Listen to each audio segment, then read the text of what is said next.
Hey guys, welcome to part number 2 of my Worbla bracer tutorial, where I show you how to take all of the pieces that we created in part number 1 and mold and shape them into a bracer like this. Without any further ado, here we go with part number 2. Okay, so I have a couple tools for this part. I have a heat gun. I got this at Home Depot. You can get it at a local hardware store. It's actually a paint stripper, but I'm using it as a heat gun. It has a low setting and a high setting. I pretty much always use the high setting, but the high setting is really hot. So if you're really sensitive, maybe you'll use the low setting.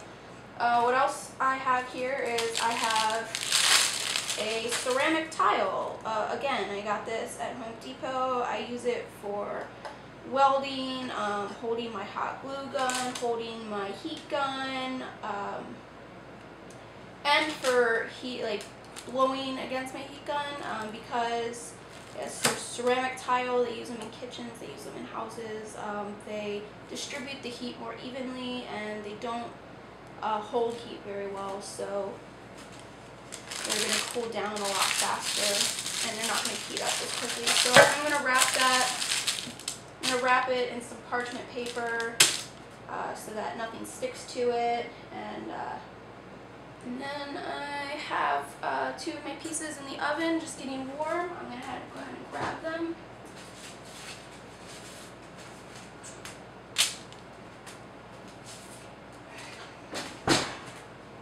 Alright, so here are my 2 pieces. I had them in the oven because I need them super flexible, super pliable. The first 2 middle pieces need to be really flexible.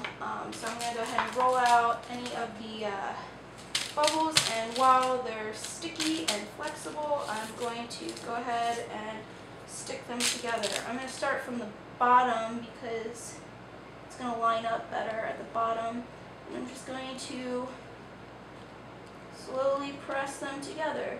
And Worbla bonds to itself really, really well, as you can see, because it's sticking together at the top when I'm not ready for that.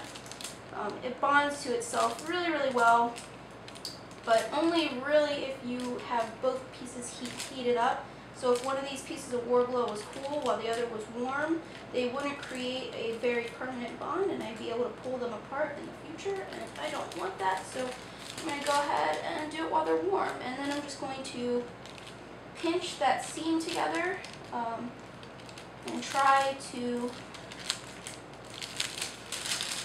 push the Worbla mold, blend it together with the other piece.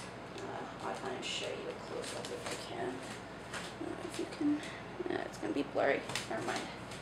Let me get like an autofocus on my camera. But I'm going to pinch this together to kind of blend the 2 Worbla seams together.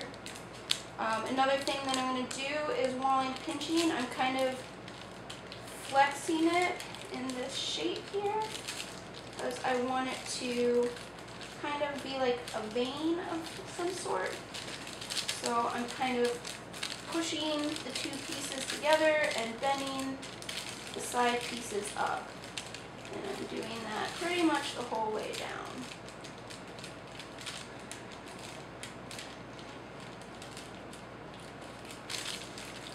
You can use, for shaping, almost anything. If you have something that's similar to the shape of your leg, like maybe this rolling pin, you can use that to kind of give it the curve that you need. I'm not too worried about this because I think it's going to be a lot like a shin guard where it's pretty flat, but I do want to make sure that it has that. This curve here, I want it to curve outwards, so you can see the profile, it kind of curves towards me. It's like a C or a crescent or something. And then I want this curve where it looks like a W or something. Bat symbol. So I'm going to let that cool down a little bit.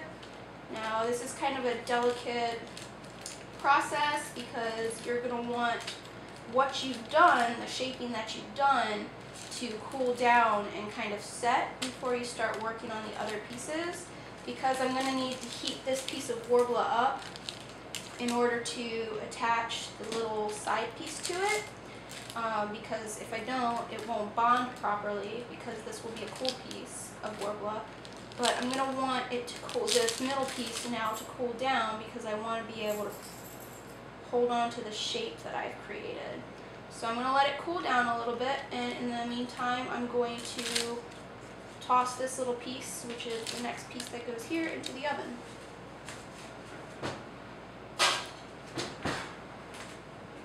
And it's going to hang out in the oven for a little while until it's nice and soft, and then I can add it on. You can kind of see that my pieces aren't really attached at the top, so I'm going to go ahead and hit them with the heat gun.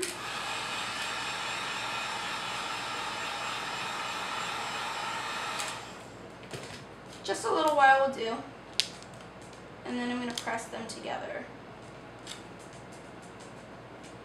and then they'll stick. And again, I don't want to put too much heat on this piece just yet, because I'm trying to let it cool down before I add the other piece. So the piece in the oven's warming up. I'm going to go ahead and start heating this edge here so that I can press the seams together, and you're also going to need to heat the other edge. So you're going to need to run your heat gun right along the seam, but you have to be really careful, because I don't want to heat up anything beyond that seam, because I want it to hold its shape, because I've already shaped it and I don't want it to change. So it's going to be a little bit loud, so bear with me.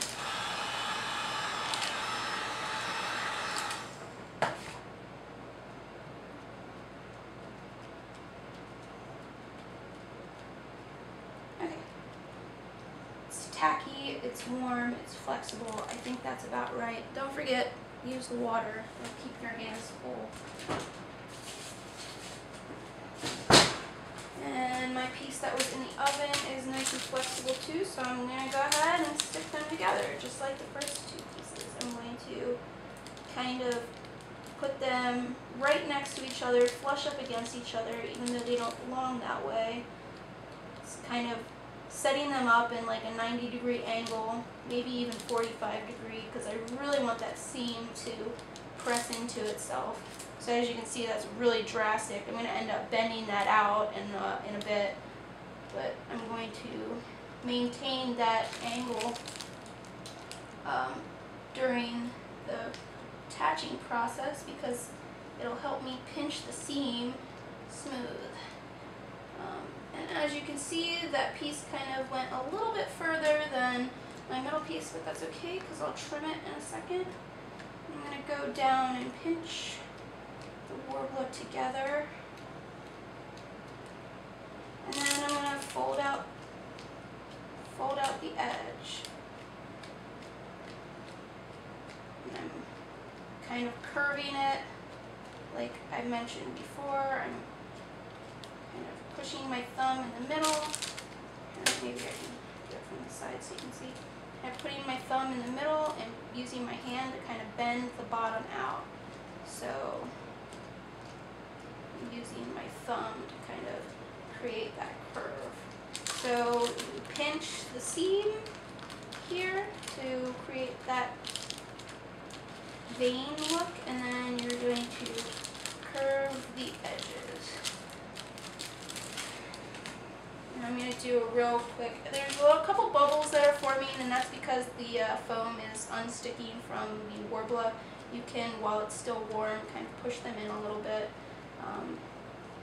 And you can use a pin to pop them and heat it up, and use a pin to pop them and push them down if they end up being huge nuisances, but these aren't that bad.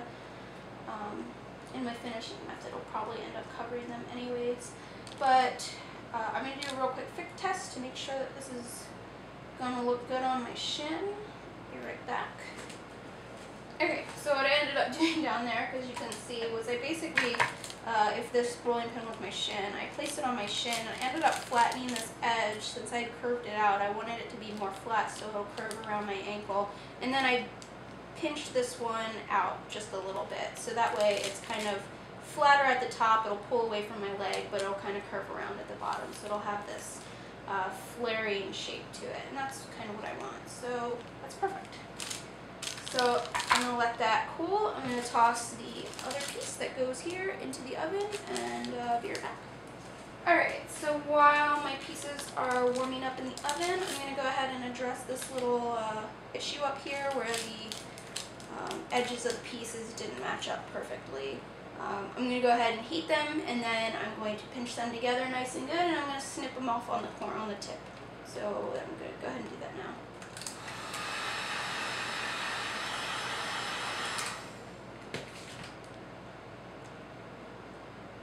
Alright, so I went ahead and did that. I'm going to bend it forward because I kind of favor this look of like a wave or something. So I'm going to push it forward a little bit, and then I'm going to go ahead and grab my scissors, and I'm going to follow that curve, and I'm going to snip off the extra, and then I'm going to come around from behind and do the same. So I have this kind of swoopy curve like a wave. I'm going to do that to this middle one too, because I like that look.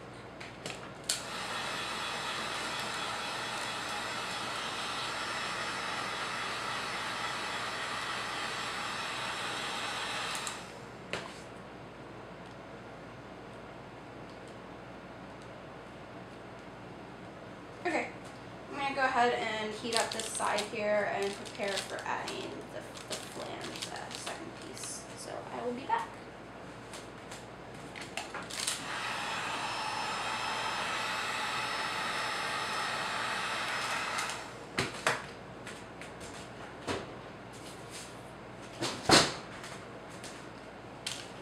Alrighty, I got it out of the oven. I'm going to give it a little bit of a roll because I didn't do that to the other piece and I had a lot of bubbles. So I'm going to go ahead and give it a roll and roll out some more bubbles. And then I'm going to go ahead and push it together. Let's see. Now I'm going to try to make it from this angle. Maybe you can see a little bit better. Yeah, I'm going to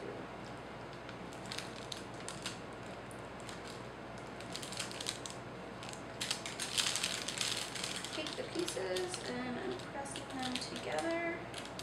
The Worbla is very sticky, it self-glues, so just be careful that you don't let it fold in on itself. So I'm going to, now that it's stuck together, I'm going to go ahead and pinch the seams together to kind of blend the two pieces of Worbla into one another. One thing you can do is you can get your fingers wet and kind of do one of these guys and end up kind of like if you were working with leather and you like rolled your edge over with your beveling wheel. Okay, so it's all sealed together, and then I'm going to go ahead and pinch it together and create the shape that I want. So I'm going to pinch it together and flange it out. Now that I have the one side perfect to my shin, I'm just going to kind of set it down and kind of view it from the side and just make sure that it visually looks the same. While this kind of spike is warm, I'm going to go ahead and trim it. I'm going to bend it forward like I like to match the others.